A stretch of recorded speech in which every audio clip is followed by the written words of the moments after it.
হাসিনা সরকারের আমলের তুলনায় অন্তর্বর্তী সরকারের আগস্ট থেকে নভেম্বর পর্যন্ত সময়ে রেমিটেন্স ২৬% বেড়েছে বলে জানিয়েছেন প্রবাসী কল্যাণ ও বৈদেশিক কর্মসংস্থান উপদেষ্টা ডক্টর আসিফ নজরুল। এ সময় প্রবাসীরাই দেশ গড়ার মূল চালিকা শক্তি উল্লেখ করে তিনি প্রবাসীদের প্রতি কৃতজ্ঞতা স্বীকার করেন। মানিক মোহাম্মদ ওমরের রিপোর্ট, ছবি তুলেছেন সোহানুর রহমান সোহান। বুধবার সকালে রাজধানীর ওসমানী স্মৃতি মিলনায়তনে আন্তর্জাতিক অভিবাসী দিবস এবং জাতীয় প্রবাসী দিবসের আলোচনা সভার আয়োজন করে প্রবাসী কল্যাণ ও বৈদেশিক কর্মসংস্থান মন্ত্রণালয়। এতে প্রধান অতিথি ছিলেন মন্ত্রণালয়ের উপদেষ্টা ডক্টর আসিফ নজরুল। এছাড়া বিশেষ অতিথি ছিলেন যুব ও ক্রীড়া উপদেষ্টা আসিফ মাহমুদ সজীব ভুইয়া।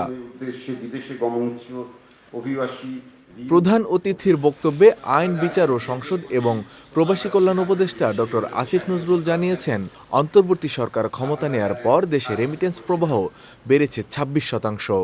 এজন্য তিনি প্রবাসীদের প্রতি কৃতজ্ঞতা প্রকাশ করেন। আমাদের সরকার দায়িত্ব নেওয়ার পরে পূর্ববর্তী বছরে এই সময়ের তুলনায় আমাদের রেমিটেন্স ২৬% বৃদ্ধি পেয়েছে।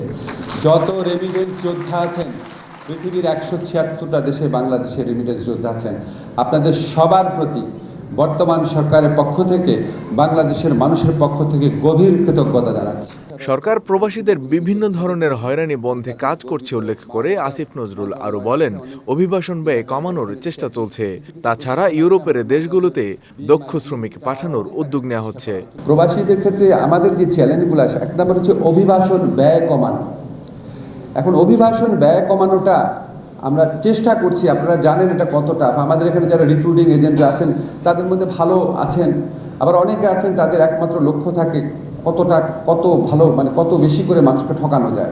আমরা চেষ্টা করব ইউরোপিয়ান দেশে আমাদের দক্ষ শ্রমিকদের, দক্ষ কর্মীদের বিরাট চাহিদা আছে, কিন্তু আমরা ওখানে খুবই কম পাঠাতে পারি, সেটা পাঠানোর আমরা চেষ্টা করব এই কর্মসূচির অধীনে।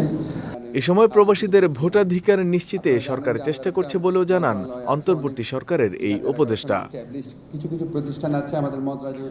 মানিক মোহাম্মদ ওমর, বিজয় টিভি, ঢাকা। আপনারা জানেন আমাদের